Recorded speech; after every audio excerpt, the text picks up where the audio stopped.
ഇപ്പോൾ അധ്യയനം നടക്കുന്ന സമയം കൂടിയാണ്. അതുകൊണ്ട് പ്രതിഷേധം വേഗത്തിൽ അവരൊരു പ്രതിഷേധം രേഖപ്പെടുത്തിയ ശേഷം അവിടെ നിന്ന് മാറുന്നതായിരിക്കും കുറച്ചുകൂടി ഒരുപക്ഷെ നല്ലത്.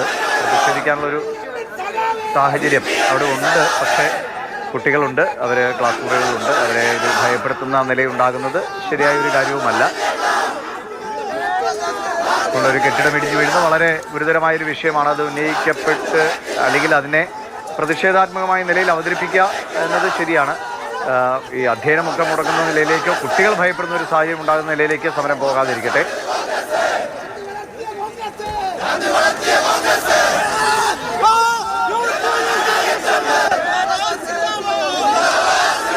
വിഷ്ണു, അവിടെ ആ തൊട്ടു ചേർന്ന് അധ്യയനം നടക്കുകയാണോ? ക്ലാസ് നടക്കുമ്പോഴാണോ ഈ ഒരു ബഹളം? കുറച്ച് മാറിയിരുന്ന് മുദ്രാവാക്യം വിളിച്ചാലും നന്നാവും.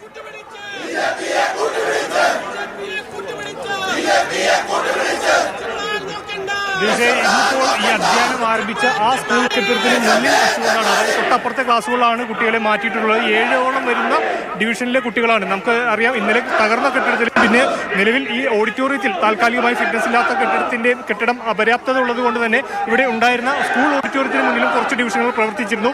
ആ കുട്ടികളെ മാറ്റിയിരിക്കുന്ന ഇപ്പോൾ പണി പൂർത്തിയായിട്ടുള്ള ആ കെട്ടിടത്തിന് മുന്നിലാണ് യൂത്ത് കോൺഗ്രസിന്റെയും KSUവിന്റെയും പ്രതിഷേധം നടക്കുന്നത്. അല്പം മുൻപ് BJPയും അതുപോലെ തന്നെ CPM ഇവിടെ പ്രതിഷേധം നടത്തിയിരുന്നു. പക്ഷേ അവരാരും താൽക്കാലികമായി പോലും ഫിറ്റ്നസ് സർട്ടിഫിക്കറ്റ് അനുവദിച്ചിട്ടില്ല.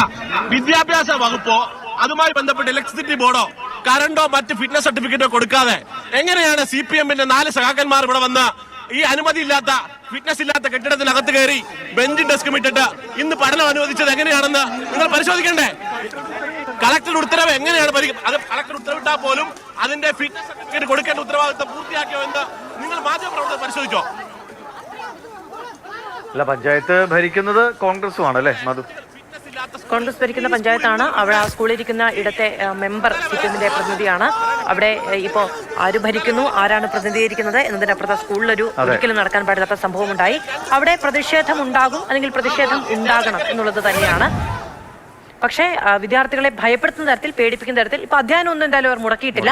മുദ്രാവാക്യം വിളിയൊക്കെ ഉണ്ടാകും. ഇപ്പോൾ പഠിപ്പ് മുടക്കി തന്നെയാണ് വിദ്യാഭ്യാസവുമായി ബന്ധപ്പെട്ട പ്രതിഷേധങ്ങൾ ഏത് മുന്നണിയാണെങ്കിലും ഏത് രാഷ്ട്രീയ പാർട്ടി ആണെങ്കിലും നടത്തിയിട്ടുള്ളത്. ആ നിലയിലേക്കൊന്നും പോയിട്ടില്ല.